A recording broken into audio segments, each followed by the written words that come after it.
ថ្មអីបានប្រភេទថ្មកំមួនភេទកំមួនផូស៊ីលឈើភេទថ្មចម្រុះផ្សេងបាទពោក៏ចម្រុះដែរមានច្រើនបាទមានច្រើនតោនហើយយើងរះទុកជាច្រើនឆ្នាំមកហើយបាទបងត្រូវការជាវជឿបានបាទនេះ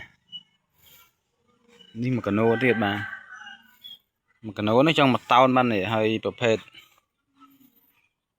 នឹងមានច្រើនមានថ្មខ្មៅផូស៊ីលឈើខ្មៅបាទថ្មកំមួនមានគ្រប់ឈុតទាំងអស់សម្រាប់ថ្មខ្មែរទឹកដីកាចេះហ่าបាទអត់មានថ្មបាញ់ឌុកថ្ម Green Jasper អត់មានទេមានប្រភេទថ្មប្រភេទហ្នឹងបាទប្រភេទថ្មកំមួនហ្នឹងហើយនឹងប្រភេទ Fossil បាទនេះបងចង់បានຂະຫນាត់ធំអីຂະຫນាត់ធំមានຂະຫນាត់ធំទៀតបាទប្រភេទថ្មតាំងនេះថ្មតាំងបាទនេះថ្មតាំងមានទាំងអស់ហើយ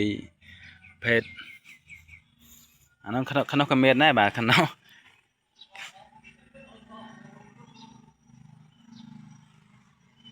នេះសិតសាច់ល្អបើប្រភេទថ្មខ្មៅគឺផូស៊ីលឈើខ្មៅមានផូស៊ីលឈើខ្មៅបាន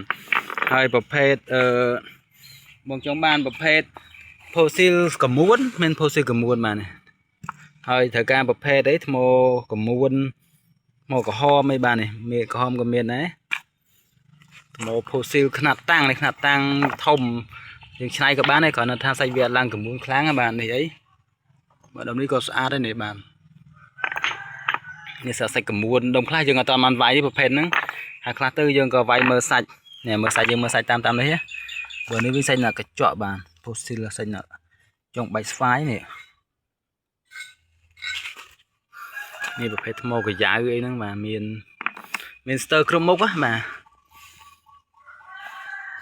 ចូលប្រភេទអីបាញ់ពើចូលពីក្រៅទៅក៏មាននេះបាញ់ពើចូលពីក្រៅទៅមានដែរហើយថ្មនេះមើលដុំនេះក៏អេមនេះដុំនេះសាច់ឡើងលឿងបាទឡើងលឿងនេះប្រភេទថ្មខ្មៅនេះសិតយើងដាក់ជាឈុតណាបាទ